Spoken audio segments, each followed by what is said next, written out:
요한복음, 오늘 말씀은 요한복음 11장 1절로 4절입니다.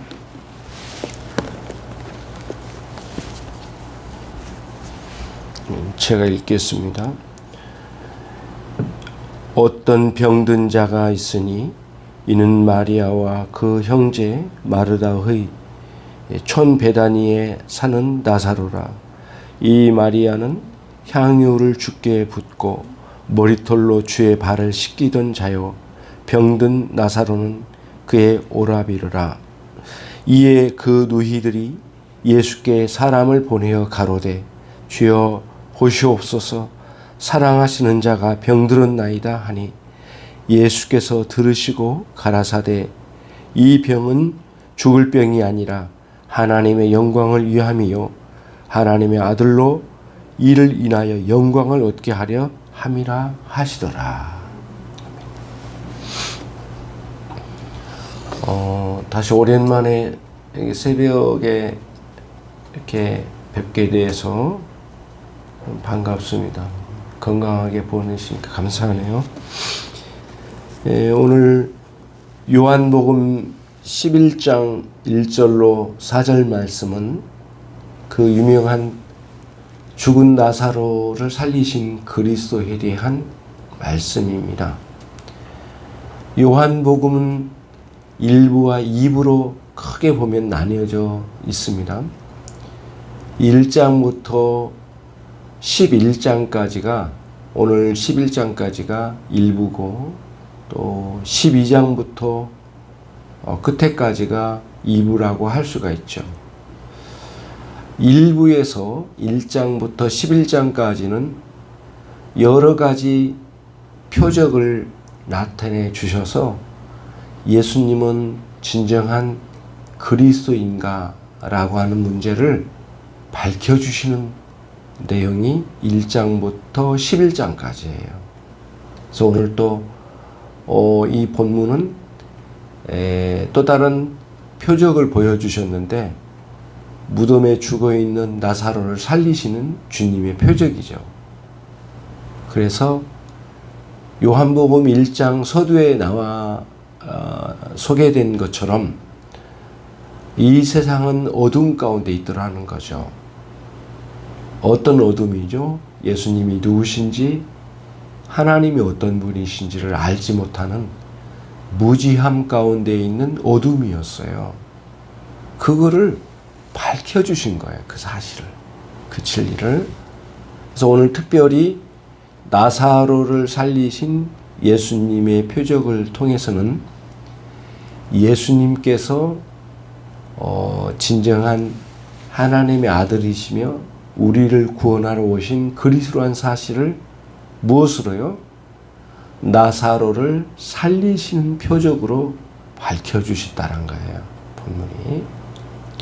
그럼 이제 본문 안에 들어가 보면 베단이라고 하는 촌에서, 마을에서 소식이 예수님께로 왔습니다. 그래서 그 소식은 무엇이냐면은 베단이라는 마을에 3남매가 살고 있더라는 거예요. 마르다와 마리아와 나사로라는 3남매죠.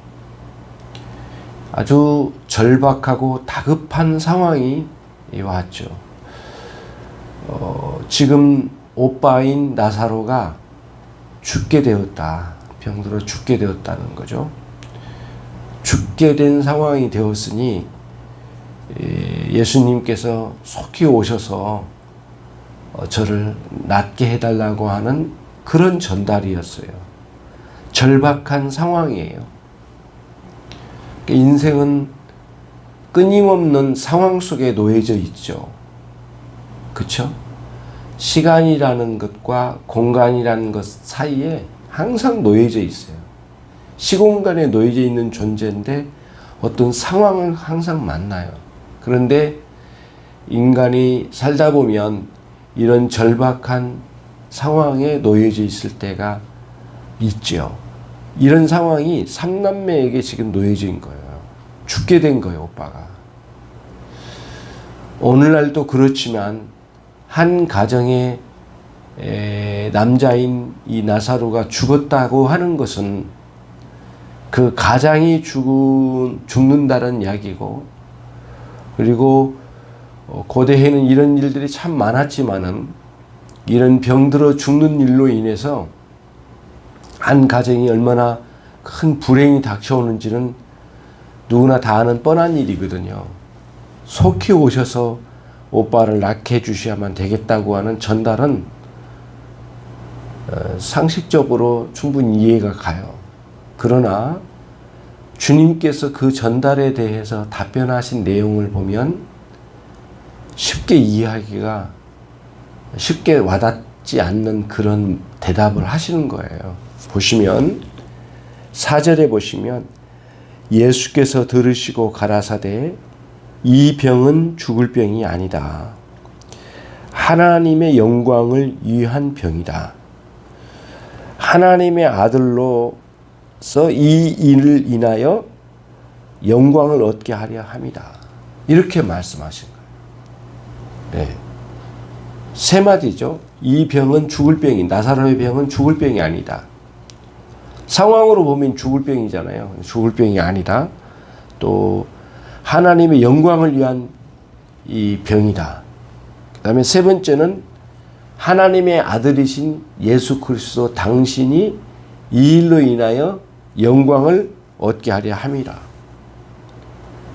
그 답변이죠. 그러니까 받아들이기 어려운 거죠.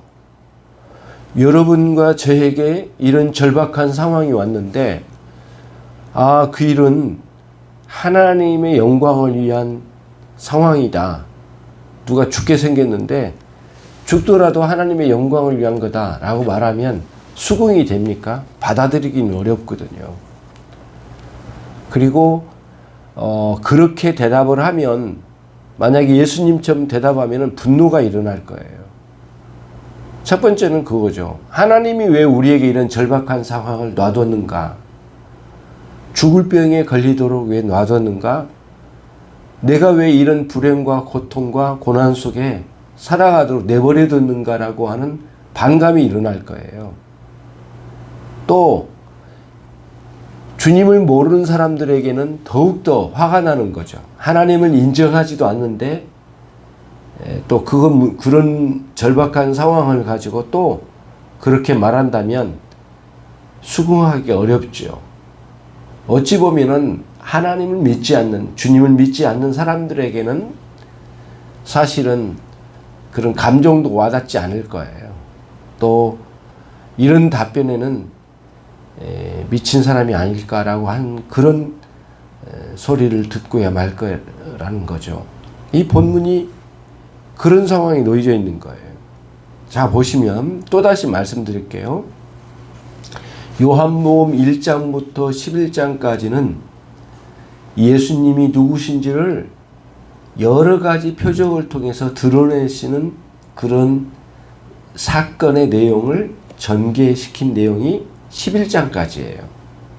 그리고 12장부터 마지막까지는 예수님께서 마지막으로 십자가와 부활을 통하여, 다시 사시는 부활을 통하여 하나님께 영광을 돌리는 내용이에요. 전체 그림이 그렇게 되어 있거든요. 근데 그 사이에 낀 이 내용이, 이 본문이. 그래서 나사로라고 하는 죽어가는 한 사람을 살리신 주님의 표적을 통해서 예수님이 누구신지를 드러내시려고 하셨던 거예요. 그러니까 우리의 인생의 생사여탈권, 살고 죽는 모든 권한이 주님 안에 있다는 것도 보여주시지만, 예수님에게는 그 죽은 자를 살리심으로 죽음을 이기시고 스스로가 부활하실 것이라고 하는 사실을 이 사건을 통하여 보여주신 거죠. 특히 요한 사도가 요한복음을 기록할 때 이 자리에다가 이 내용을 배치한 것도 그런 의도가 많이 깔려 있는 거죠. 왜냐하면 12장부터 마지막까지는 예수님께서 십자가에 죽으셨다가 무덤에서 부활하여 사실 것을, 사신 사건을 드러내는 장면이, 내용이 나오잖아요. 그 내용이 나오기 전에 예고적으로 이 말씀이 나온 거거든요. 실제로 그래서 이 본문이 무엇과 연관이 있는 건가를 이미 드러내주고 있어요. 25절과 26절입니다. 예수께서 가라사대 나는 부활이요 생명이니 나를 믿는 자는 죽어도 살겠고 무릇 살아서 나를 믿는 자는 영원히 죽지 아니하리니 이것을 너희가 믿느냐 이렇게 반문하셨어요. 그러니까 이 사건을 통하여 나사로를 살리시는 장면을 통하여 예수님께서 나사로를 살리셔서 나사로를 살리는 그 자체가 부활이라는 명칭을 붙이기는 어려워요, 사실은. 그렇죠? 성경에서 말하는 부활은 영원히 사는 것을 의미하잖아요. 그렇잖아요. 우리의 진정한 부활은 영원히 사는 것을 말하는데 나사로는 또다시 죽었잖아요. 그러니까 부활이라는 명칭을 붙이기는 어렵지만 최소한 예수님께서 사망을 이기시고 부활하실 사건을 보여주시기 위한 계획된 병이라는 차원이에요. 그러니까 이제 우리는 여기서 이런 생각이 들죠. 하나님, 왜 나에게 이런 절박한 상황을 내버려 두셨습니까? 그런 질문이에요. 그리고 반문, 반감, 화가 나는 거죠. 받아들이기 어려운 거거든요. 근데 하나님께서는 이 병을 통하여 뭔가를 나타내시려고 하셨다는 거예요. 예수님께서 특히 계획하신 거죠. 그런 계획이 수긍되어지고 받아들여지기 어려울 때에는 정말 분노가 일어나고 원망이 일어나는 것이죠. 그러나 믿음으로 잘 내려다보면 주님께서 말씀하신 의미를 깨닫게 되는 거예요. 이 죽을 병을 통하여 하나님이 뭔가 일하시려고 하시는 계획이 보여진 거죠. 믿음으로 그게 보여질 때 아까 원망과 반감과 분노가 놀랍도록 이 상황을 받아들이게 하고 그걸 깨닫고 믿는 믿음으로 받아들여지게 하고 또 수긍되어지게 하고 심지어는 이런 상황을 감사하게 되는 거예요. 그러니까 이런 일은 우리 신앙생활에서 자주 간헐적으로 경험되어지고 때로는 우리 신앙생활한 사람들 주변에서 보면 자주 이런 상황들을 우리가 보게 돼요. 도저히 수긍되지 않는 일들을 그 집사님은 그 죽을 상황에서 그 상황에서도 오히려 하나님께 감사하게 되는 거죠. 그게 믿음의 역사거든요. 그러니까 오늘 여기서는 말씀으로 특히 예수님께서 죽을 병에 들어있는 나사로를 살리시고자 하시는 하나님의 계획된 일이 여기에 보여지고 있어요. 하나님 개입하신 거죠. 그러니까 우리는 하나님께서 이런 식으로 우리의 절박한 상황에 개입하셔서 일하시려고 하실 때에 믿음으로 반응하지 못할 때에는 원망과 화가 나고 분노하고 감사는커녕 하나님을 등져버리고 싶은 마음들이 막 우리 안에 일어나지만 이 불신앙적인 일어나지만은 잘 들여다보고 깨닫게 되면 하나님께서 내 인생에 특별히 이런 방식으로 개입하셔서 일하시려고 하시는구나라고 하는 사실을 깨닫게 되는 순간은 큰 감사와 감격으로 전환되는 것을 많이 경험해요. 그래서 하나님께서 우리 인생에 개입하신 것은 우리를 어렵고 고통 속으로 몰아넣으시려고 하는 그런 계획 속에서 개입하신 게 아니에요.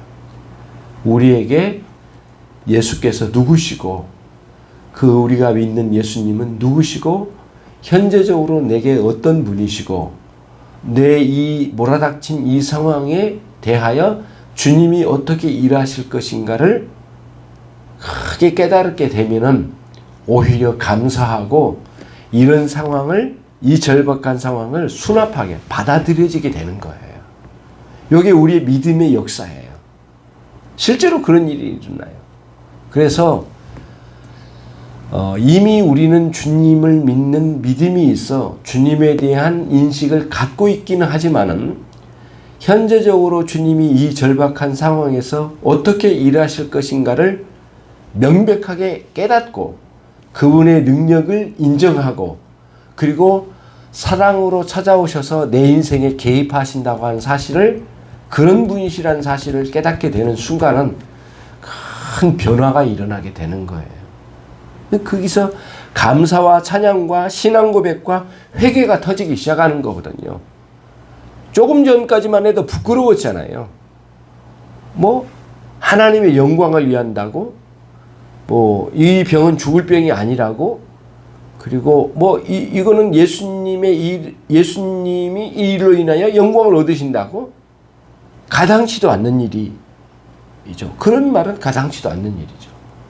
그러니까 신자는 상황을 파악하되, 절박한 상황을 아주 명백하게 이거를 꿰뚫어 보되, 또 한편은 뭐냐면 이 절박한 상황을 통하여 일하시는 하나님을 믿음의 눈으로 볼 수 있기까지, 그 상황까지는, 그런 상황을 극복하기까지는 우리들이 함부로 속단해서는 안 되는 거죠. 죽게 됐다, 빨리 와서 낫게 달라, 그것까지는 우리 상황에 우리가 말할 수 있어요. 일반적으로는 할 수 있어요. 그러나 하나님께서 우리에게 믿음으로 새롭게 우리를 인식을 주실 때는 큰 그 상황을 변화시켜 오히려 하나님께서 이 일로 인하여 뭔가 일하시려고 하는 사실을 깨닫게 되는 큰 변화를 받게 되는 거예요. 인식을 갖게 된 거예요. 그러니까 신앙은 그런 상황만 보는 것이 신앙이 아니고, 그 상황을 뛰어넘어 하나님께서 내 인생에 어떻게 개입하시는지, 그래서 그분의 능력과 그분의 사랑을 어떻게 나타내실지에 대한 인식을 갖게 될 때에 진정한 신앙의 반응을 일으키게 되는 거예요. 예. 수없이 우리가 인생을 살면서 이런 일을 한두 번 경험한 게 아니에요, 사실은. 계속 경험해왔고 앞으로도 그럴 거예요. 그래서 우리가 나사로를 살리신 그리스도의 위대하신 표적은 주님 당신 자신의 영광을 통하여 하나님 아버지의 영광을 드러내시려고 하신 거예요. 그게 요한복음에서 전체에서 지금 그거를 알려주려고 이 본문이 여기에 세워져 이제 있는 거죠. 인생은 절박한 상황에 놓여져 있고, 믿음 없는 눈으로는 절박한 상황만 볼 뿐이지만, 우리의 믿음의 눈을 열고 믿음의 인식을 갖게 되면 하나님께서 일하시는 구체적인 일들이 느껴지고 인식되어지고 그리고 경험되어지면서 놀라운 신앙의 성숙과 또 우리의 신앙의 진보를 이루게 되는 역사를 경험하게 되는 거죠. 그래서 나사로를 살리신 이 표적은 그리스도의 부활을 통하여, 그리스도의 십자가와 부활을 통하여 드러내실 하나님의 영광을 보여주시고자 하신 거예요. 거기까지 전체로 이어진 거죠. 기도하겠습니다. 하나님 감사합니다. 우리의 인생에 개입하셔서 하나님의 일하심을 우리에게 보여주시려 하시는 계획 속에 우리에게 찾아오심을 감사합니다. 하나님, 이런 다급하고 절박한 상황에 놓여져 있을 때가 참으로 하나님 드물지 않게 우리의 인생에 있습니다. 이때마다 주님께서 특별하게 개입하시고 일하신다는 사실을 인식할 수 있는, 믿음으로 반응할 수 있는 신앙을 우리 가운데 허락해 주시기를 원합니다. 그 일을 통하여 하나님 크게 영광 받으시옵소서. 그 일을 통하여 특별히 주님이 일하심이 드러나는 그러한 상황이 되게 해 주시옵소서. 사람들 앞에 좋은 상황이 되어진 것으로만 기뻐하지 아니하고, 이 일을 통하여 우리 주 예수 그리스도의 영광과 하나님 아버지의 큰 영광이 드러남을 통하여 감사할 수 있는 신앙의 성숙이 우리 안에 있게 해 주옵소서. 코로나19라는 절박한 상황이 우리 앞에 놓여져 있습니다. 이 일을 통하여 우리는 매우 고통스러운 상황에 놓여져 있지만, 이 절박한 상황을 통하여 우리의 인생에게, 우리 인류에게 개입하셔서 일하시는 하나님을 배우며 우리가 감사할 수 있는 새로운 믿음의 전환이 우리 안에 있도록 하나님 함께해 주시고, 믿음의 사람들이 오늘도 그 놀라운 인식을 가지고 새롭게 출발할 수 있도록 새로운 믿음의 역사를 우리 가운데 허락해 주시기를 원합니다. 감사하고 축복하오며 예수 그리스도의 이름으로 기도 올리옵나이다. 아멘.